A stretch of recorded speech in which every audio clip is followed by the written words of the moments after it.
Hey art lovers, this is Brandon Pizzola with StreetTalking.com. I'm here at the Philadelphia Museum of Art, where we're about to take a sneak peek into Cezanne and Beyond, the brand new exhibit here at the museum, which opens February 26th and runs through May 17th. Now this show showcases some 50 paintings and drawings by Cezanne, along with works by 18 other artists over the past 100 years who've been heavily influenced by this genius. Now this is the only venue for this show, so you gotta come out and see it. We're gonna be talking to a couple of curators of the show, so let's get going.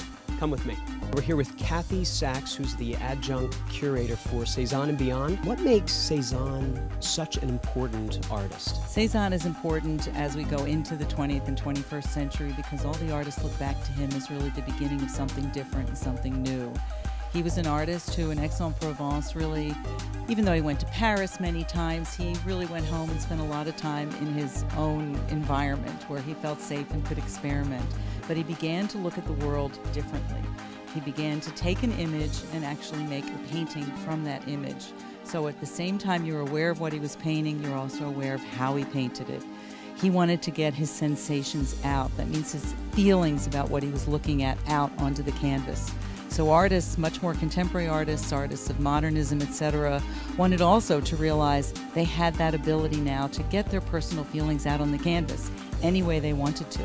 How do we see Cezanne's influence today in contemporary artists? The wonderful thing about the exhibition is that we thought that artists would have seen Cezanne through Matisse and Picasso, but we realized in talking to many of the contemporary artists in the exhibition, like Ellsworth Kelly and Bryce Marden, Jasper Johns, that they really went directly back to Cezanne for his structure, for his form, for the expression.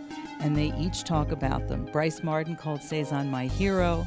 Ellsworth Kelly refers to him very often in his painting, as does Johns, who is also a collector of Cezanne. And I'm here with Joseph Rischel, who is the Gisela and Dennis Alter curator of European paintings before 1900. How do you go about choosing artists to accompany Cezanne when we're talking about a span of 100 or so years?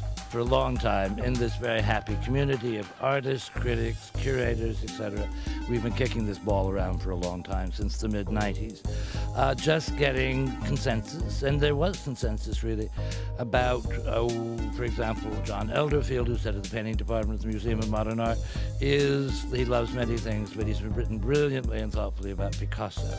So years ago, I said, we present the idea, and you say, would you like to come out and play? You wrote a beautiful article for us, but point being, I said, what would you make of all this? How would you represent Picasso? Pretty obviously you want Picasso in this show, and we ground that out over a period of time and had a wonderful time. You do a lot of talking with artists. Ellsworth Kelly, you say, what dead artist would you like to see in and around you in Cezanne? And it's very subjective. Somebody else could sit down and do 18 other people. We wrote a rather long, chatty thing in the catalog explaining why this is objective, because we did what the artist told us to do, quite literally, but in turn, they are our choices.